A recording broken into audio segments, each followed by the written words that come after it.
I'm London Simmons. This is Crimson Drive, driven by NASCAR. The mix of salty sea air and burnt rubber.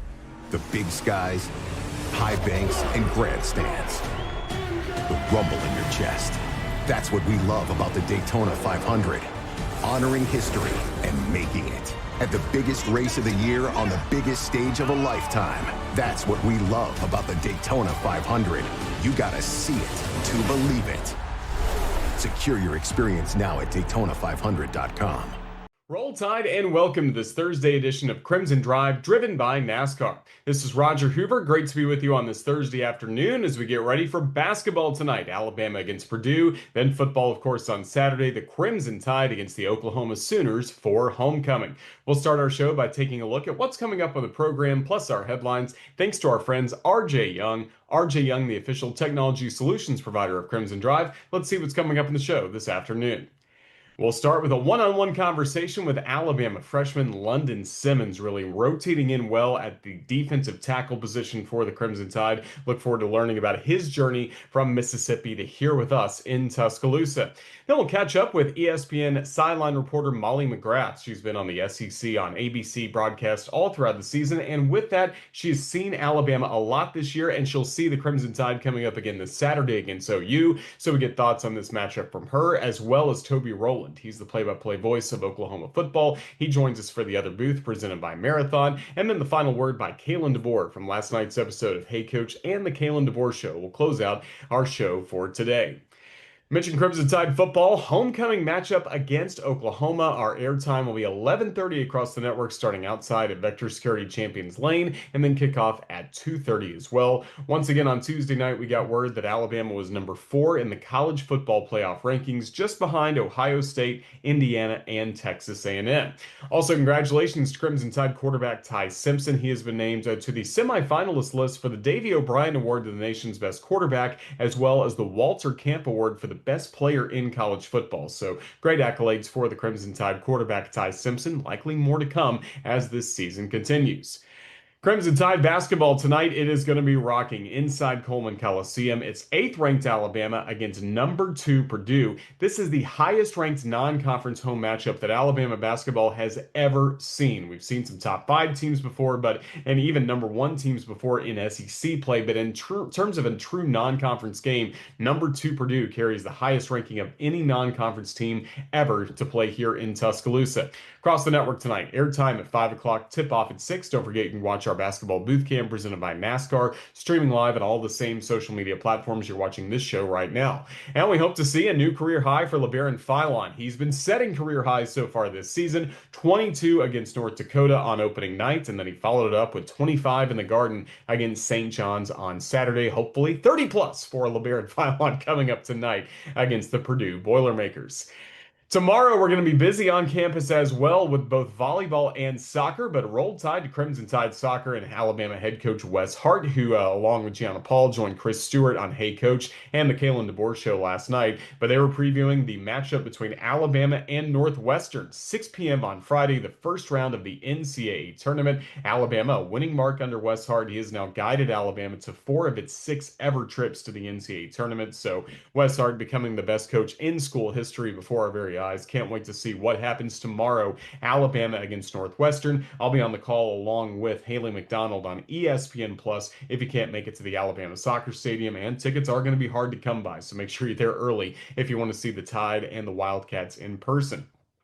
Alabama volleyball will be, of course, in Foster Auditorium all weekend long for some of their final matchups of the season at home. Tomorrow against Vanderbilt, as well as Missouri coming up on Sunday. The women's basketball team, no game coming up over the weekend, but Christy Curry's group will return to action coming up on Monday night against Alabama A&M at 6 p.m. Then over to Vector Security Champions Lane, the best pregame fan fest in all of college football. We take a look at the full map, and we'll start with the Bud Light backyard just behind the Tuska statue there, the corner of University Boulevard and Wallace Wade Avenue. Our pregame radio show will start at 11:30 a.m. Joe Nichols, a country music legend, will be taking the stage after us, coming up at 12:30, again on stage at the Bud Light backyard. But some great food displays mixed in there as well all over the place. Legends Lounge will actually open at at 10:30 a.m., 4 hours prior to kickoff. So never a cover charge in there. Is the best outdoor beer garden we have in Tuscaloosa. Make sure you make your way there and just enjoy everything that there is to offer at Vector Security Champions Lane. There'll be some autographs as well with the Alabama volleyball team coming up from 11 to 12. Just this is the place to be if you want to hang out, get ready to watch the Walk of Champions, Joe Nichols, the pregame concert, our pregame radio show, all of it available right there at Vector Security Champions Lane. And for more information, just head online to for the Vector Security Champions Lane. Just go to the website championslane.com. Somebody we hope is a future champion here at the University of Alabama is London Simmons. The freshman has really done well, making sure he plays a lot as a freshman. He even started back in the Florida State game with what he was able to do to get on the field. Then he had Alabama's first sack of the season against Wisconsin and consistent playing time ever since then. London Simmons, an entertaining guy to talk to, and also he's got a few tricks up his sleeve, maybe some chess tricks. You'll have to watch more to find out, and you'll learn from our conversation with London Simmons. Roll Tide, and welcome to the LLH Healthcare Advantage Center, and welcome to Crimson Drive, driven by NASCAR. Roger Hoover now pleased to be joined by one of the newest playmakers for the Crimson Tide defensive line, London Simmons, as we visit here almost midway through the season. And London, Roll Tide, man. It's great to see you. Roll Tide. How have you enjoyed your first season wearing the crimson and the white? It's been a surreal moment. I'm definitely enjoying it. Just taking it day by day. Taking it day by day and really game by game, I'm sure. The last time we really saw you, the Wisconsin game, a huge sack for you. Well, what was that moment like? It was a surreal moment as well. Just like when I got back there, it was like, oh, I'm back here. You know, it was like, all right, now I got to like get the quarterback down, which was the hard part because like all that space and you know he can step up in the pocket and I just bring him down. That was good. And there was a covered sack for Alabama earlier in the season, but no true, like, real sacks. A few tackles for a loss, anything like that in the first couple ball games. But how meaningful was it for the defense to get 4 sacks against the Badgers? Right. Kane Womack has been stating that in difference of meetings and just talking about how we need, like, just somebody to step up and get the job done. I know it was you. Yeah. That's pretty motivating. For you going into this season, now, what was the preseason camp work like? And then a lot of things changed on the defensive line the first 2 weeks of the year. Going into this fall camp, I actually got here in the summer, so I was just trying to maintain, just getting the playbook down and just trying to like build my body up so I can actually play. But I just got on it. I just messed up. No, you're good. Keep going. Right. Yeah. So I just kind of like got like not used to it. What's the word I'm looking for? Like acclimated or like just like I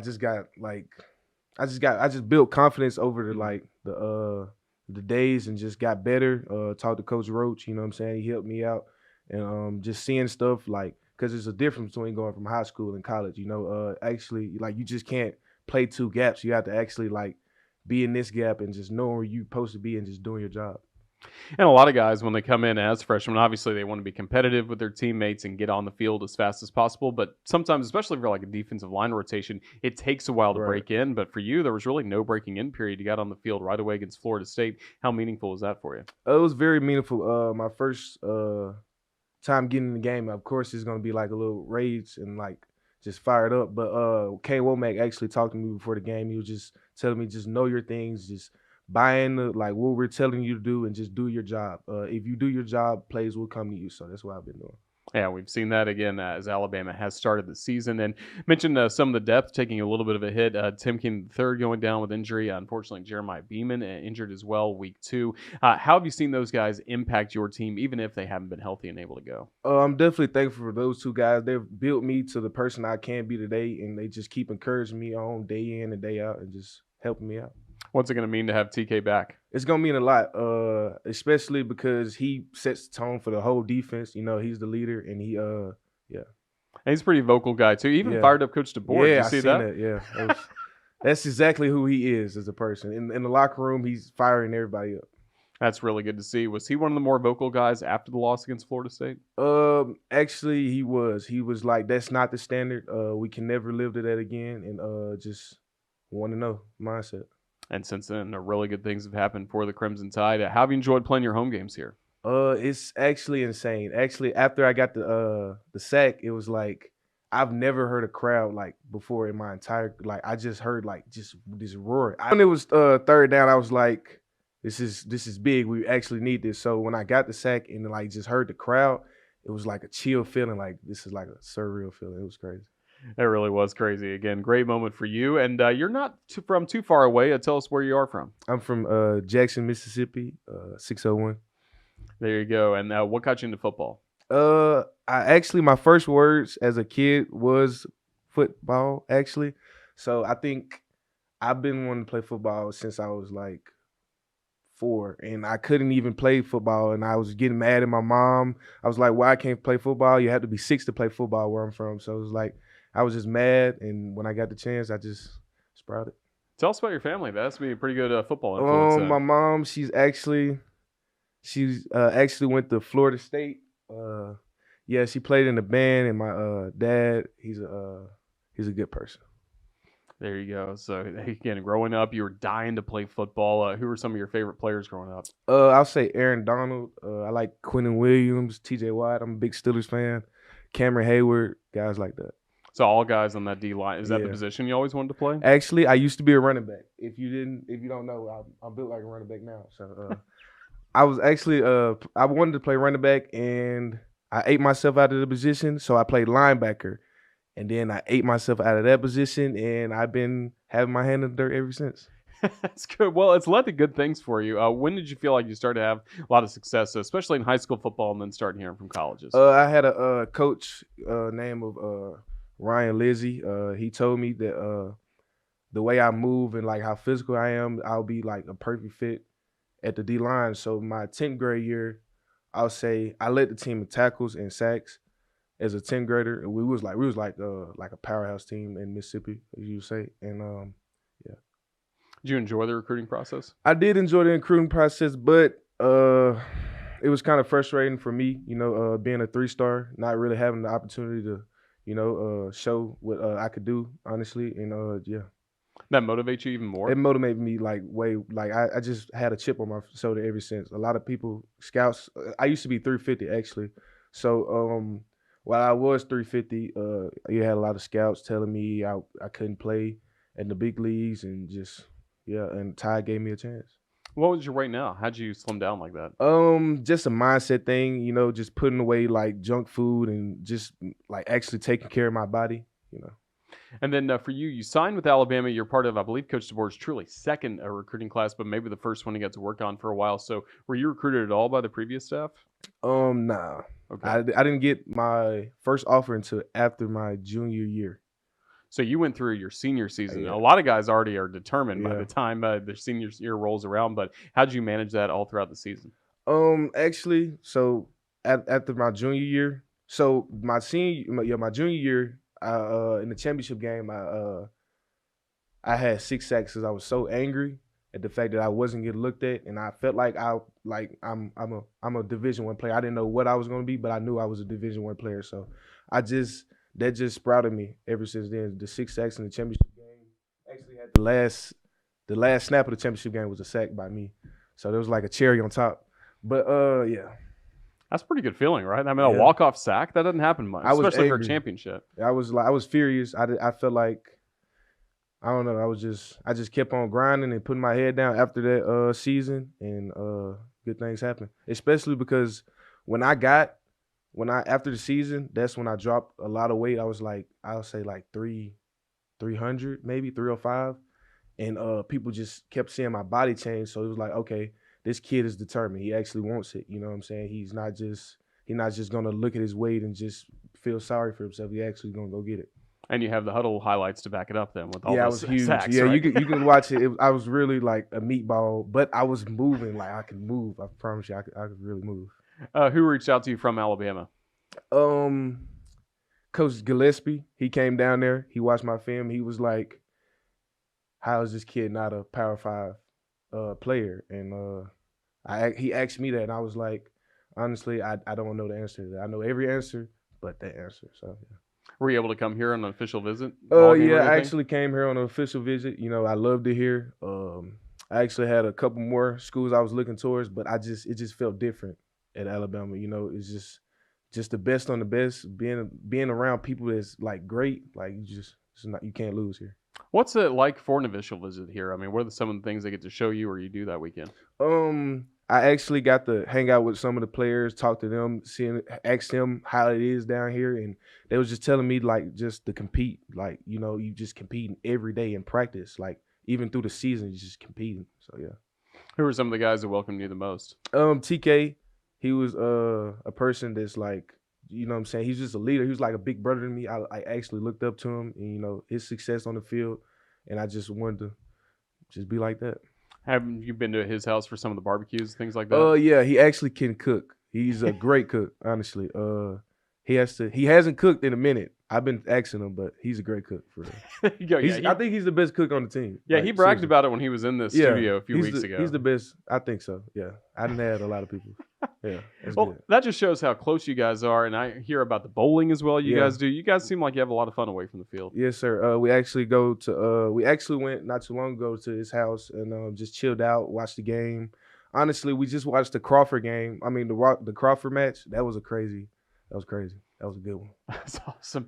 So again, going back to your recruitment for a second, you hear about Alabama. What was it like getting to meet Coach DeBoer and kind of hear his message on what it's like to be here? Yeah, it felt great meeting Coach DeBoer. He's a nice guy, you know what I'm saying, easy to talk to. We just talked about a lot of things and where he came from and how he goes about his business, and you know what I'm saying. Yeah.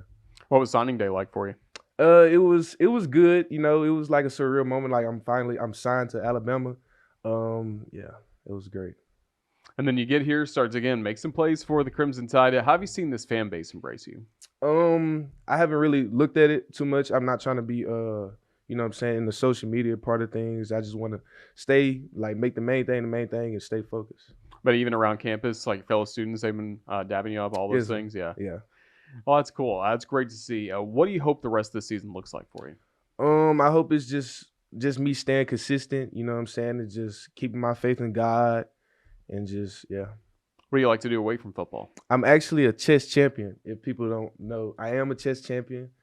I used to play chess a lot in high school. I haven't played chess in a minute, but I like to play chess, just be around my friends, play the game, just smooth stuff. What's your style? I mean, what's your game?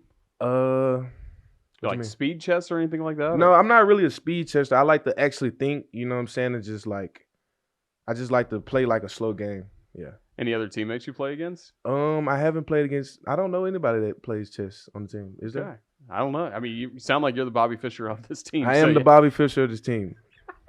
There we go. So it's really cool. What's your focus been in the classroom? It's just been just learn what I got to learn, and just buy into it, not just try to get it over with, and just actually like learn. I'm here to get a not a scholarship, but I'm here to get a degree, and that's the main thing. What are you majoring in? What would you hope to do maybe one day after your NFL days are over? I'm majoring in sports management. I actually want to be a coach when I get older. After my football career is over, I want to be a coach and like just give people what I've received. You know what I'm saying? Just give back to the people that can't. That's great. What would your message be to the fans as they watch the Crimson Tide and see what you guys are building on the rest of the season? My message is, I don't know. That's a good one. I don't have a message, honestly. What's my message gonna be? My message is just 1-0. Just taking it day by day, and just weekly. Just focusing on the main thing, making the main things, just focusing on the little things. Yeah. We look forward to seeing it, London. Thank you for the time you've given us. Roll Tide. Roll Tide. Thank you. This isn't just a race. It's the race. 500 miles of glory, 1,000,000 memories, one place. That's what we love about the Daytona 500. You got to see it to believe it. Secure your experience now at Daytona500.com. What an entertaining interview. Can't wait to catch up with him all throughout his Alabama career. Crimson Tide defensive tackle London Simmons. Molly McGrath is going to be busy, of course, over the next few weeks as we get into the college football playoff. But over the last few weeks of this regular season, she has been seeing Tuscaloosa a lot, being on the call with Sean McDonough, Greg McElroy for the SEC on ABC. And once again, she is in Tuscaloosa this week for Alabama against Oklahoma. And she joins us now to break down this matchup, plus what she's learned about Alabama football this season. Molly, it is great to see you. Are you excited to get back to Tuscaloosa once again? Yeah, it's been a quick trip home, back to Boston, and then back to Tuscaloosa. And our crew has been in the state of Alabama so much this season. We're going to have to start paying taxes to the state because we've been there so much. I think this is maybe my fourth game covering the Crimson Tide. We've also covered Auburn this season.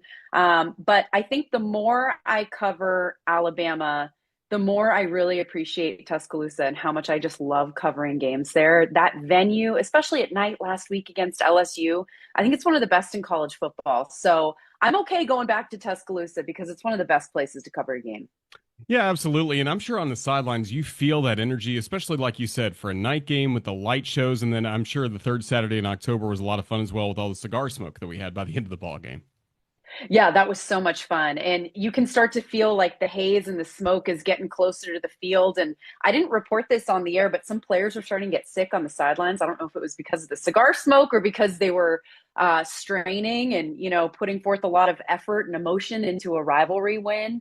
But yeah, it's just such a special place because of the fans. But also, I think this year's Alabama's team is very unique and so much fun to cover because of the vibe of the team, because of the energy brought by their quarterback, Ty Simpson. I think that's a big part of it. So I just love being around this program because I genuinely enjoy covering this team. And Kalen DeBoer and his staff are so easy to be around in terms of like what I do, very kind and easy to work with. And I've seen a difference in Kalen DeBoer this season as the season has gone on since last year and the beginning of this year. I think that he's a little lighter. He's a little happier. He knows who his team is now. And I think it took him some time to know who his team was and to really trust them. And now you can see that trust and the kind of sigh of relief that he has knowing that this team is something special. They certainly are. So again, you're getting to cover the Crimson Tide this weekend once again. Won't ask you to spoil anything you have coming up for Saturday's broadcast, but I'm curious in the last few weeks when you have seen Alabama, what have some stories been that you've been really proud to share with our viewers on ABC? Oh my goodness. There's so many. I just think that the personality of all of these players, the leadership of Ty Simpson, I think a big factor and thing about him is that he's really tough on himself. He's a coach's kid. In the game last week, I think it was a fumble, he turned over the ball, and he's on the sideline, shaking his head, slamming down his water. And it's been interesting watching him respond to those tough moments. And we're watching Ty Simpson mature as a quarterback before our eyes. So I think that's been really interesting because during the game, I stand near the line of scrimmage, but sometimes I'll just stand right behind the bench area and I'll stand behind Ty and his receivers and just watch their interactions to try to really understand who he is. And so it's been a joy just watching him mature and watching him handle adversity and respond. I think he's gotten better at responding to that kind of adversity. So that's been really cool. And I think a big theme that's going to come into this week's game is that in all recent weeks, when we've met with offensive coordinator Ryan Grubb, he just says and laments, we need to run the ball better. We need to start running the ball. When are we going to be able to run the ball? And he's trying to figure that out. And they haven't been able to really put that together yet. So I think that that's going to be a big factor in this game is which team can be more two-dimensional because Alabama is winning games with a one-dimensional approach. But I think in order to take it, deep into December and January, they need to get a little more of a run game going. And the staff is very aware of that. And every time we talk to Ryan Grubb, that's kind of the biggest thing that he's harping on is that he wants to find more of a balance, more of a run game with their offense. You mentioned getting to talk with Ryan Grubb. What's it like getting to know him as well as Kane Womack? Obviously, Coach DeBoer, you've had a lot of meetings with as well, but especially kind of those Friday meetings leading up to the game. How enjoyable has this staff been to work with? It's been awesome, especially because I covered Washington with DeBoer and Grubb and their staff when they made that run to the national championship. So I covered that team and I got to know them intimately because I was the reporter ingrained with the team for a month. So I got to know Kalen DeBoer really well. I spent a lot of time with Ryan Grubb. And I think what's really special is the relationship that Kalen DeBoer and Ryan Grubb have in terms of the trust, the understanding, the identity that they want for this team, their willingness to be creative, to go for it on fourth down, trick plays. Like these guys just genuinely trust and have fun with each other. And you can see that in the way that their team plays and the kind of risks that they're willing to take with, a reverse pass or Caden Proctor running with the ball, so it's been so much fun to see. And I think one really special part that Kalen DeBoer mentions is that their former offensive coordinator, Nick Sheridan, is still on the staff. And he's done such a wonderful job transitioning to this new role and being the guy who's there for Ty. When Ty comes off of the field and needs feedback and needs to talk through what he saw, what he did well, what he didn't do well, Coach Sheridan is there with him. And Sheridan and Grubb are lockstep with each other. And so I think that those relationships and that chemistry that they have on the coaching staff also translates to the play on the field.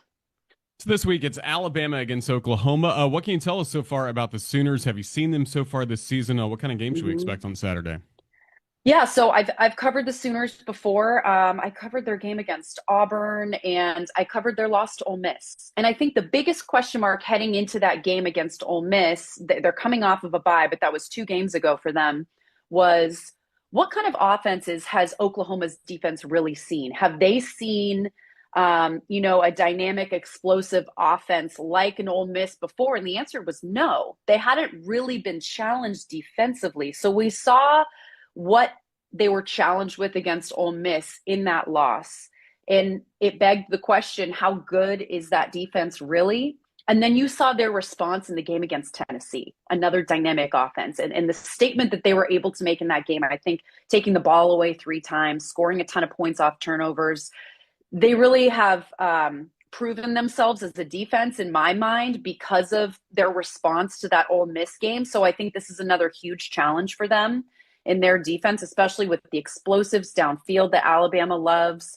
I think that this game is going to come down to, who can run the ball, right? Who can run the ball and whose defensive front is going to be the better defense that day. So Oklahoma has been a lot of fun to cover because of the question marks about their defense, watching their defense evolve. And this is a great quarterback matchup.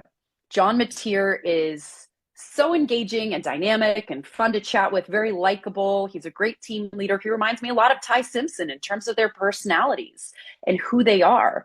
And him coming off of that hand injury and just watching him evolve past that. I'll be interested to see how he does after a bye week, where I know that he said he did a little bit of a mental reset during the bye. So which John Mateer will we see in this game? That'll also make a huge impact. We'll let you brag on your crew just a little bit. I love, of course, Sean McDonough, one of my play-by-play heroes, anchoring everything for you in the booth. And then Greg McElroy gets to always have a hero's welcome when he comes back for a homecoming game at Alabama. How much fun do you guys have covering college football every week? It's so much fun because I genuinely just love those guys. They're like my family, my teammates, just like, the Crimson Tide are a team. Our ESPN crew is our own little team. And it's so much fun coming to Tuscaloosa because Greg is the mayor. He walks around and everyone knows him, and he's so gracious with his time with people, and you can tell he just loves being there. And he does such a good job as an unbiased broadcaster because he truly just loves the game and spends so much time with his preparation. So that's been awesome to see, especially as he's covering a team that he won a championship with. I think that I'm really proud of the way that he's covered it in an unbiased way, just because he purely just loves football. And you said that Sean is someone that you look up to. I mean, I think that he's someone that anyone in broadcasting should look up to in terms of his preparation, his attention to detail. I've never met anyone with so much attention to detail who always wonders, he's second in the country in passing. Well, who's first? He always has that follow-up question, and he has so many layers of knowledge, and that's why he's so wonderful to listen to, because he's just a wealth of knowledge about the sport because of the preparation and the time he puts into it. And I also love when he gets a little snarky and has like little comments during the game about who knows what, whether it be officiating or a player with attitude. Like, Sean is just such a joy because I think he voices the opinions of the fan at home who are watching. So it's so much fun, to work with these guys every week, and to cover a league like the SEC is just such a blast. We've seen so much good football this season. So I truly just feel so lucky. And you guys have seen enough officiating. I think it's safe to say, hopefully that's no comment. Yeah. Hopefully that's all behind us and everything's smooth sailing from here. 'Cause no one likes that. Right. Yeah. And you don't like when a game, becomes, slowed down because of it. You want the fans at home to enjoy the experience of watching the game as well. Absolutely. Well, our fans get to hear you, Molly, each and every radio broadcast that we have on the Crimson Tide Sports Network for Evan Williams Bourbon. I know you've gotten to go to several Evan Williams Yay! events. How much fun has that partnership been for you? I love Evan Williams. And I think that other than their wonderful product, which I absolutely love their bourbon, it's so good. I love the company because it's a family owned company and it feels like a small family. Like being a part of the Evan Williams family just feels very, I don't know, like unique and small, and they all know your name. And it's just so cool. And I had an opportunity to go to Bardstown, Kentucky to do a tour of the rick houses and all of their facilities and tasting. I was able to thieve bourbon straight from a barrel with their master, distiller and bourbon maker. Like those experiences are so cool. Those are the kind of pinch me moments where I can't believe that this is a part of my job. And I'm so grateful to work with such a wonderful partner like Evan Williams. And they had a tailgate in Tuscaloosa last week that I was able to stop by. And it was so much fun to just see all the people come out. And, they had games and, free prizes and things like that. So it's just so fun being a part of something that brings that extra layer of fun to a game day atmosphere. And, I think that the college football fan is evolving a little bit rather than just like crushing some beers before a game. There's also maybe a more elevated like cocktail culture where it's okay, well, I'm not going to have a beer. I would love to have like a bourbon lemonade or something like more elevated before the game. So it's been so fun to be a part of it. And never did I think that I would be, a bourbon or liquor influencer, but here I am. And I'm so happy to be a part of it. It's really cool. Absolutely. Great partnership with us as well on the Crimson Tide Sports Network. Well, Molly, all the best. Safe travels coming up to Tuscaloosa this weekend, and we hopefully will see you again later on this college football season. But thank you for your time today. Thank you, Roger. I appreciate it. And I'm sure I will see the Crimson Tide again.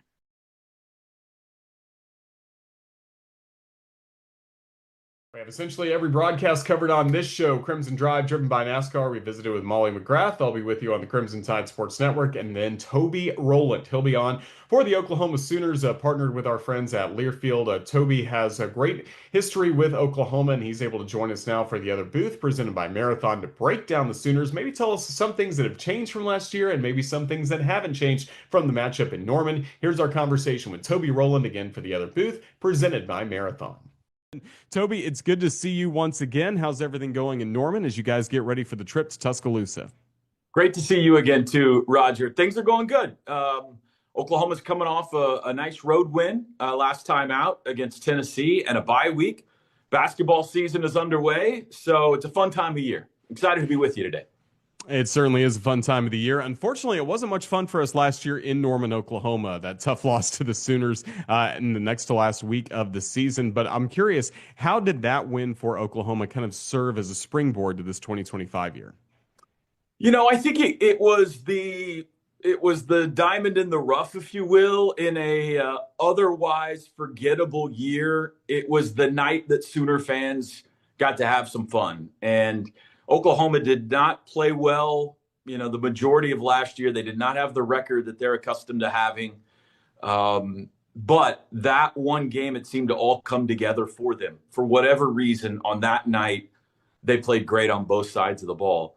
I don't know. I guess probably in the back of your brain, maybe especially defensively, it gave them some confidence going forward that against big-time opponents that they could play really well, because they did on that night. I'm not sure there was a lot of doubt on that side of the ball already. Offensively, they made so many changes. There's not any carryover at all. They got everybody's new except for the running back that you guys saw last year, Xavier Robinson, for the most part. But yeah, it was a fun night. If you're a Sooner fan, obviously, that's not something that's going to happen very often. That kind of a win against a program like Alabama. And I'm sure that the Crimson Tide are out for revenge come up Saturday. Well, you mentioned a lot of the changes on the offensive side of the ball. Let's dive into that a little bit more. Tell us about John Mateer and what he's brought to this Oklahoma program. It's been a very interesting season for John. He came from Washington State and started the year like everybody hoped he would. He is a Baker Mayfield clone in some respects. He's a little bit of a swashbuckler back there. Not real big, about 6'1", maybe. but plays with a lot of emotion, a lot of charisma. And if he put a 6 on his chest and traded places or went back about a decade, you'd think it was Baker running around. Now, I'm not saying he's Baker, but early in the season, that's the way he played. Then he broke his thumb against Auburn and had the surgery, came back from it quickly, give him credit for that, but has not been the same quarterback throwing the football and running it since he came back. Now, it's gradually been getting better and better. It's understandable. He had surgery on his throwing hand, so it's understandable. But they, early on, the deep passes, 15 yards or beyond was difficult for him to be accurate with. He also had a little bit of a knee issue that we didn't know about. Brent Venables revealed that last week. From before the thumb surgery, he'd been dealing with a little something with his knee. And so it was curious as to why he wasn't running the ball as much or as effectively since he came back from thumb surgery as he did early in the year. He's a great runner. You look at his career rushing stats, and they're fantastic. And that has started to come back. If you watch the Tennessee game, he looked more explosive with his legs. So, the hope is that with every passing week removed from surgery and with every week with a chance for his knee to heal up, that by by November and the end of the year, he can get back to the quarterback we saw early on. He was a Heisman contender, maybe a Heisman front runner the first 3 or 4 weeks of the year. He hasn't looked like that since. And he'll be key. How he plays, obviously, is going to be important Saturday for OU. And then who are the skill players around him that really get this offense moving? The wide receivers have been very good. Isaiah Satania transferred to Oklahoma from Arkansas. You're probably familiar with him. Great speed, a guy that they'll look to get the ball downfield. But more than that, they like to get him the ball in bubbles, crossing patterns, let him use his speed to try to break away from defenders. Deion Burks transferred from Purdue a couple of years ago and has been good, but not as good as a lot of people thought when he got here. He hasn't yet had the big games, the big moments, but he's capable of making good plays for them. And Giovanni Gibson was injured the first half of the year. Arkansas Pine Bluff transfer, a little more size. He's more of a possession, third down type receiver. And then their tight end is a great story. Jaron Kanik, when you played Oklahoma last year, he was a linebacker for him. He was a Wildcat quarterback in high school. And so for his senior year, he asked if he could transfer back to the offensive side of the ball. He was getting some playing time, but not a lot at linebacker. And everybody kind of felt like, well, that's a cute story. It would be great if he could catch a pass this year. He's been tremendous. He's their starting tight end, up top 5 or so in the country in passing yards or receiving yards for tight ends. Not very big, 6'2", but has a real knack for kind of finding open spaces in a defense, especially if Mateer's scrambling around. And then the running back position has been a little bit of a race this year to see who could win the job. It was expected to be Jaden Ott in the offseason, who came from Cal and was a preseason all-SEC selection because of what he did at Cal. And for whatever reason, it just hasn't worked. We have not heard of any injury or anything, but every time he's had an opportunity, he's either missed a block or dropped a pass or just hasn't looked like the running back we saw there. I think he's got 20 carries for 66 yards this year. And over the course of time, they've gotten back to where they were at the end of last year, which is Xavier Robinson. The now sophomore who had the big game against Bama last year has had a tremendous last 2 or 3 games and has won the starting job. He's a bigger back. You'll also see Torrey Blaylock, true freshman, on Saturday. A little more speed, a little more shiftiness than Robinson, but those are the 2 guys. Well, then on the defensive side of the ball, we've seen Brent Venables have great defenses against Alabama going back to his Clemson days, and now obviously with Oklahoma last year. What can you tell us about the Sooners on that side of the ball, and where are their strengths on defense this year? I think that it is important when you are in the Brent Venables system that you spend some time in it. It is a complicated defense that he runs. And he has a bunch of guys now who have been in it for 3 or 4 years. It is a heavily junior and senior defense. And so they have been able to play it instinctually this year, a lot faster than the first couple of years that he was here. The strength is the defensive line. They've got 4 defensive tackles that are probably all 4 NFL caliber guys. David Stone has come on this year. Grayson Halton's a little quicker than the rest of them. Jaden Jackson is, I call him Mount Kiliman Jackson. He's just a massive human being. Hard to move in the run game. So those guys are really good. One of the biggest questions Saturday will be the health of R. Mason Thomas. He is their best pass rusher, defensive end. Had that one-handed scoop and score where he's got a 25-yard stiff arm in that Tennessee game. He was injured on that play, pulled a quad, and we don't know. He didn't play the rest of that game. We don't know his status for Saturday. He is very important. He is, without a doubt, their best pass rusher. And I would say it's probably, the injury report has not come out as of taping this, but in my opinion, I would be surprised if he plays 2 weeks after a pulled muscle like that. But that defensive line's been great. They've got a solid group of linebackers. Kip Lewis, Kobe McKenzie, Owen Heineke, all nice players. Secondary has been good, but not tested a ton until they saw Joey Aguilar. And Joey Aguilar threw for almost 400 yards on him, but he also threw a couple of picks. So it's hard to know exactly. They're a veteran at the safety position. They do have a true freshman, Cortland Guillory, at corner, but he's probably been their best secondary player this year. So if there's a question on defense, it's in that secondary. Well, last time we talked about the first year of Oklahoma in the SEC, Toby, and I'm curious, just not just in football, but basketball, baseball as well, just how have Sooner fans adjusted to life in the Southeastern Conference and seeing all these different matchups over the last year? It's been fun. I one of the coolest things for guys who do what we do, Roger, is, and fans who get to, have the luxury of being able to travel, and we have great fan bases at Alabama and Oklahoma and travel a ton, is to get to go to new stadiums, to get to experience new arenas, new fan bases, these great traditions that they have around the SEC. When you, as much as you love college football, basketball, baseball, when you go to the same places for decades and decades and decades, it's refreshing.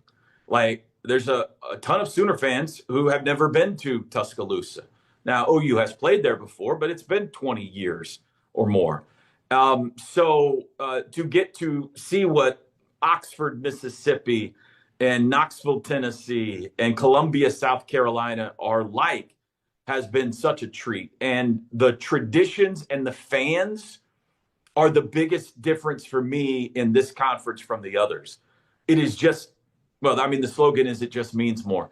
The fans are incredible. The crowds are incredible. The traditions are iconic. The play on the field is, depends on the sport.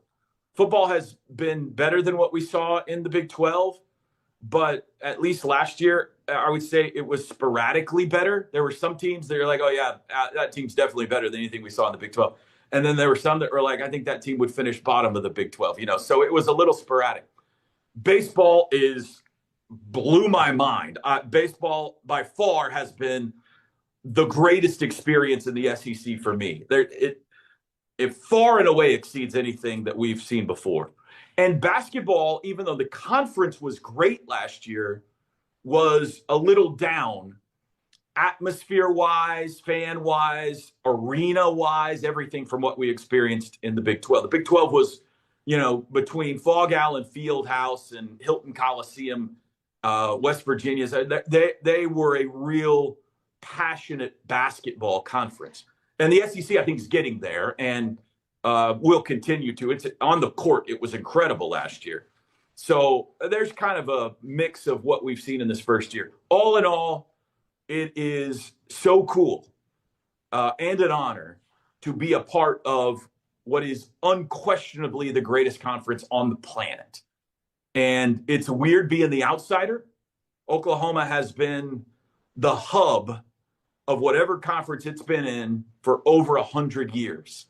It's the big dog and the team that everything revolves. It's the sun that the rest of the conference revolves around, even Texas. And now they live kind of on the edge of the conference. It's a long ways to everywhere. And everybody in the SEC wants you to know you're the newcomer, you know? And so that's been a little odd. You got to take your shoes off before you go into the living room. And, you know, you're always visiting a new neighborhood. So that's a little bizarre. But in time, hopefully we'll be accepted. Oh, absolutely. And we'll get you out on this. You mentioned basketball. What can we expect from the Sooners on the hardwood this year? Great question. They're 1-1. They lost to Gonzaga. No shame in that, on the road in game 2 of the year. But it's an almost entirely new roster. Darion Reed is here, a former Alabama player, obviously, is one of several big transfers that they added this year. Nigel Pack, big-time sharpshooter out of Miami. They got St. Joe's leading scorer, Xavier Brown. Tay Davis, tremendous player from Notre Dame. So how it's all going to come together and gel is yet to be seen. I think they are bigger for sure and a better shooting team than they were last year. We'll see if they're as good defensively and if they are a top half of the SEC type team or not. I haven't seen enough evidence yet to know that, but I'm still trying to learn everybody's name. You know how it goes in basketball. Such a change from year to year that the first 2 or 3 games of the season, I need them all to wear name tags. Yeah, absolutely. Well said. Well, Toby Rowland, thank you for the scouting report on Oklahoma. Can't wait to have the Sooners in town this weekend. Just thank you for your time. All the best. We look forward to seeing you Saturday. Thank you, Roger. I can't wait to experience Bryant-Denny Stadium for the first time. This is going to be such a treat. Great to talk to you.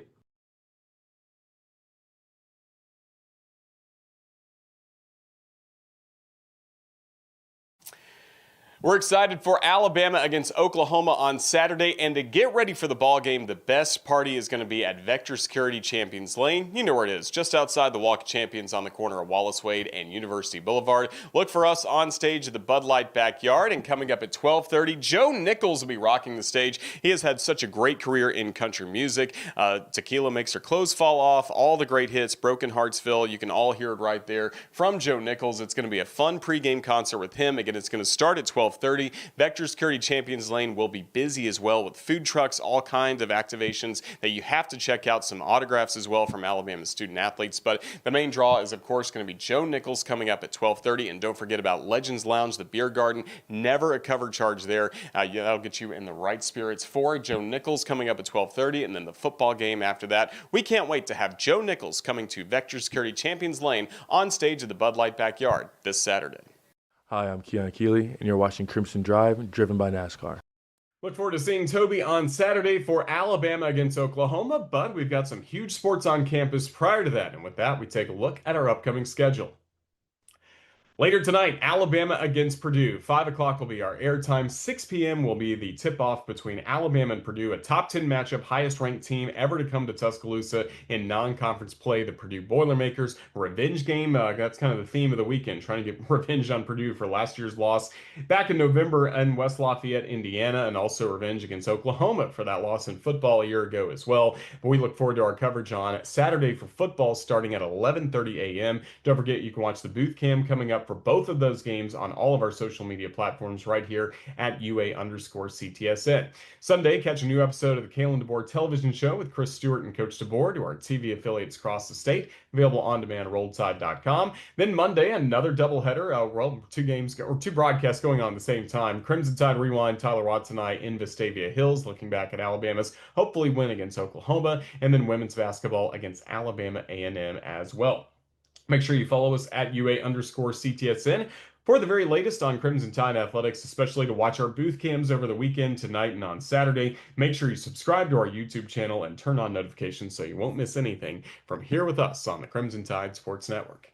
It's going to wrap up this edition of Crimson Drive, driven by NASCAR. Thank you to our guests, London Simmons, Molly McGrath, as well as Toby Rowland from Oklahoma. Thanks to our video producer, Ethan Carabin, who produced the interview you saw with London Simmons, the booth cam highlights. Ethan does it all for us here on the Crimson Tide Sports Network. We appreciate his fine work bringing you Crimson Drive, driven by NASCAR. We always say goodbye on Thursdays with a final word of the night from head coach Kalen DeBoer. He was joined by Ryan Williams and joined by Chris Stewart at Hey Coach and the Kalen DeBoer DeBoer Show last night at Baumhauer's Victory Grill here in Tuscaloosa. So as we say goodbye on this busy Thursday, we'll let Coach DeBoer have the final word as to get you ready for Alabama against Oklahoma. This is Roger Hoover saying thanks for watching and Roll Tide. I asked for it last week, and we just need to continue to do our part as a football team to bring energy into the stadium, but really looking forward to, again, doing this with our fans. We need them, from start to finish, bringing everything they got, helping us as we will ourselves to victory, and them doing the same. And hopefully those Hollywood lights will shine bright. That's right. That's right. There's a few more people in here tonight, I noticed. I visually could see it, but now that I've been out there in the mix, I wonder why that is. So. Yeah. Hollywood is indeed here. Ryan, thanks for the time. Great to see you, and good luck this weekend. Appreciate you. Roll Tide. Roll Tide, indeed. Ryan Williams and Coach Kalen DeBoer with us here on Hey Coach. And Coach's final word again presented by McCurry Van and Car Rental.